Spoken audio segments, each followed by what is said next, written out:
날마다 주님과 행복자 되기. 여러분 안녕하십니까? 예양 성도님들과 함께하는 조이풀 큐티와 오늘의 기도입니다.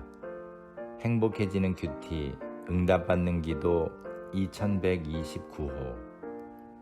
그럴지라도.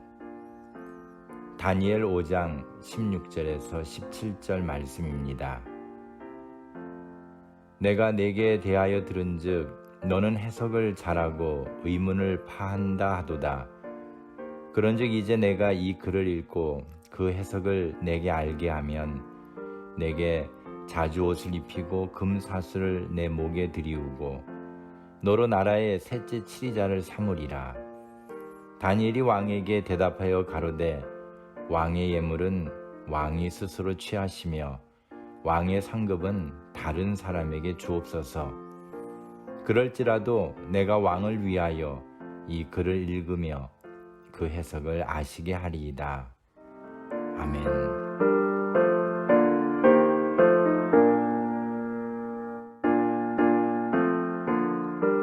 느부갓네살의 뒤를 이은 벨사살 왕은 1000명의 귀인들을 불러 큰 잔치를 열고 자신의 권력을 뽐내고 있었습니다.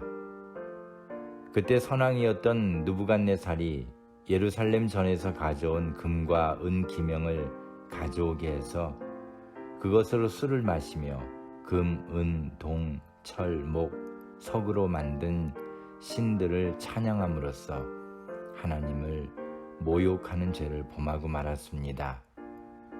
그때에 사람의 손가락이 나타나서 왕궁 촛대 맞은편 분벽에 글자를 썼는데 아무도 그 글자를 읽거나 해석할 사람이 없었습니다. 하나님의 경고였던 것입니다. 그때 태우가 왕에게 와서 다니엘을 부르소서 그리하시면 그가 그 해석을 알려드리리다라고 조언을 합니다. 왕은 다니엘에게 내가 이 글을 읽고 그 해석을 내게 알게 하면 내게 자주 옷을 입히고 금사슬을 내 목에 들이우고 너로 나라의 셋째 치리자를 삼으리라고 했습니다. 왕의 말을 들은 다니엘은 왕의 예물은 왕이 스스로 취하시며 왕의 상급은 다른 사람에게 주옵소서. 그럴지라도 내가 왕을 위하여 이 글을 읽으며 그 해석을 아시게 하리이다라고 했습니다. 다니엘에게는 세상적인 것들보다 더 중요한 것이 있습니다. 그래서 그는 모든 것을 거절하고 자신 있게 그럴지라도라고 말할 수 있었던 것입니다.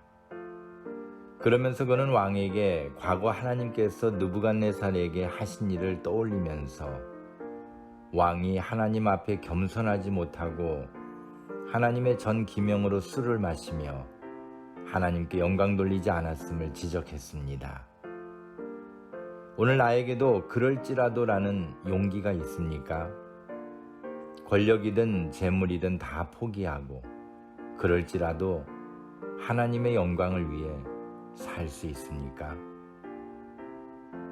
하나님은 메네메네 데겔 우바르신이라는 글자를 쓰심으로 왕이 저울에 달려서 부족함이 보여 왕의 시대가 끝날 것을 경고하셨습니다. 결국 벨사살은 새 바벨론 왕조의 마지막 왕이 되었습니다. 우리에게 그럴지라도의 신앙이 필요한 것은 날마다 스스로를 하나님의 말씀으로 저울질해야 하기 때문입니다. 하나님의 저울에 달려 충성된 일꾼으로 인정받기를 소망합니다. 감사합니다. 오늘 함께 나눌 기도 제목은 세상의 모든 것을 포기하고 그럴지라도 하나님의 말씀으로 살아 인정받는 자가 되게 하옵소서.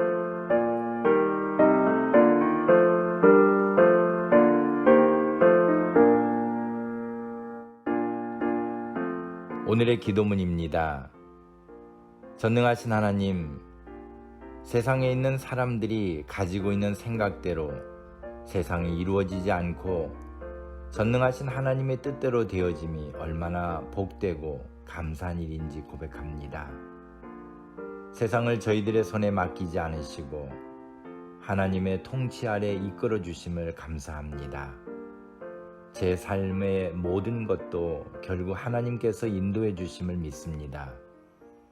저마다 다른 생각으로 다른 방법을 모색하며 살아가는 세상 사람들 틈에서 하나님의 말씀을 고집하고 하나님의 뜻을 실천하기 위해 살아간다는 것이 쉬운 것은 아니지만 오늘도 그 일을 위해 저희들에게 능력을 주시고 믿음을 주실 줄로 믿습니다. 행복하고 아름다운 하루가 펼쳐지지만 오늘도 하나님 앞에 엎드려 고백할 수밖에 없는 것은 저희들이 죄악되고 한없이 부족하다는 것이오니 용서해 주옵소서. 주를 위해 무언가를 하고 싶어도 능력이 부족하여 주저하는 못남을 용서해 주옵소서. 주의 말씀대로 살기 위해 노력함에도 불구하고 저희들의 마음속에 자리 잡은 죄악된 모습들이 가끔씩 튕겨나옴을 용서해 주옵소서. 그러나 오늘도 자비로우신 하나님의 손길이 저와 함께 하시며 저의 등 뒤에서 앞으로 나아가라고 다독거려 주심을 믿습니다. 주 안에서 오늘도 승리하게 하옵소서. 예수님의 이름으로 기도합니다. 아멘. 오늘도 주님 안에서 행복한 하루가 되시기를 소망합니다. 감사합니다.